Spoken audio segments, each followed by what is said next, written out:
ini kita datang pada materi MPLS, materi tentang tata krama yang akan dibawakan oleh Sir Rizky Mokalo.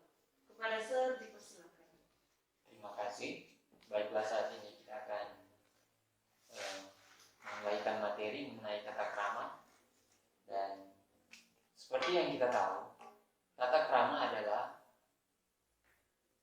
suatu unsur atau adat kesopanan yang ada selama ini di dalam lingkungan baik bermasyarakat maupun di lingkungan sekolah. Nah, adik-adik yang ada di rumah, yang kita tahu bersama, tata krama adalah di topik ini dengan pengertiannya berdasarkan dengan suku kata yang ada, tata dan krama.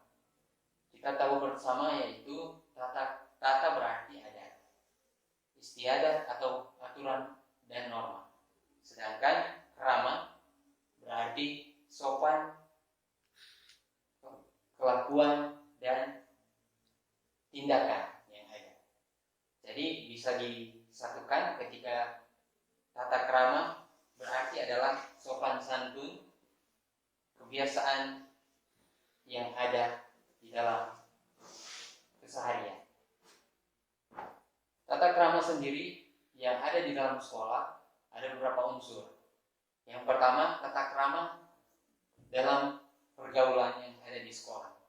Nah, di dalam pergaulan yang ada di sekolah, kita yang pertama cara kita mengkomunikasikan diri dengan cara sifat alami manusia. Bagaimana itu? Dengan menyapa ketika kita bertemu dengan teman, bahkan pun guru yang ada di sekolah. Yang kedua, komunikasi dan tata krama pergaulan adalah hal yang tidak dapat dipisahkan. Jadi ketika kita bergaul di dalam sekolah, tidak mungkin kita kalau tidak akan berkomunikasi antara satu dengan yang lain. Ya, contohnya ketika kita akan hendak berbicara dengan teman kita atau guru kita, kita harus mengenalnya terlebih dahulu dan mengundangnya dalam berbicara dengan sopan dan tidak kasar. Yang kedua adalah tata krama berkenalan. Nah, ketika kita hendak untuk berkenalan dengan teman ataupun dengan siapa saja yang ada di lingkungan sekolah, jangan dengan yang pertama, jangan dengan cara yang kasar. Yang kedua, haruslah dengan memberikan salam terlebih dahulu dan memperkenalkan nama terlebih dahulu, baru menanyakan nama yang hendak kita ajak bercerita. Dan yang ketiga, tata krama bertemu. Nah, ketika kita bertemu atau berpapasan dengan orang, baik yang ada di sekolah ataupun yang ada di luar, kita harus memberi salam dengan sopan. Jadi seperti ini. Ketika kita bertemu dengan bapak atau ibu guru kita, tidaklah jangan dengan pagi saja, siang saja, tapi harus dengan kata yang sopan dengan selamat pagi, selamat siang, atau selamat malam. Jadi itu cara kita untuk memberi hormat dan sedikitlah menunduk untuk memberikan salam. Yang keempat, tata krama berbicara.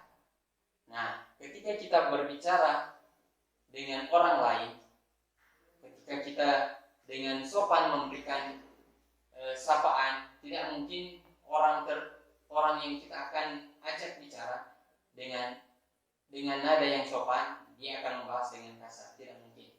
Jadi hendaknya kita akan berbicara dengan sopan dan lembut, agar supaya kita dihargai oleh orang yang hendak kita ajak bicara, dan selalu memberikan hormat pada orang yang hendak kita ajak bicara. Dan yang berikutnya, tata krama berpenampilan. Nah, ketika kita di lingkungan sekolah, hendaklah kita berpenampilan seorang siswa ataupun seorang guru yang benar. Nah,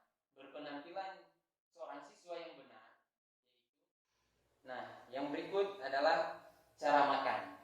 Nah, ketika kita makan, hendaklah kita mencicipi makanan dan minuman itu tanpa bersuara. Jadi jangan mengeluarkan suara ketika kita minum atau makan. Yang kedua, jika batuk, hendaklah jangan bersuara ataupun dihalangi oleh tangan ketika batuk. Dan jangan lupa sebelum makan hendaknya kita berdoa agar supaya makanan yang hendak kita makan akan diberkati dan menjadi sumber kekuatan di dalam tubuh jasmani kita. Dan yang terakhir adalah tata cara menggunakan fasilitas umum. Jadi fasilitas umum yang ada di sekolah yaitu tempat sampah, ruangan kelas. Jadi ketika kita membuang sampah, buanglah tempat sampah itu pada tempatnya. Dan ketika kita di kelas, hendaklah kelas itu rapi dan bersih sebelum kita belajar, agar supaya kita tidak diserang penyakit. Karena kalau kita buang sampah sembarangan, kita menggunakan fasilitas umum, kebersihan tidak dalam halnya, itu akan merusak pemandangan, bahkan pun membawa penyakit kepada kita. Jadi demikianlah pembahasan kita pada saat ini mengenai tata krama, terlebih tata krama yang ada di lingkungan sekolah. Semoga dalam materi ini kita dapat menjadi siswa yang dapat diteladani. Terima kasih. Ya, cukup menarik untuk materi kita pada saat ini mengenai tata krama, dan ucapkan banyak terima kasih buat sir kita yang telah membawakan materi pada saat ini. Biarlah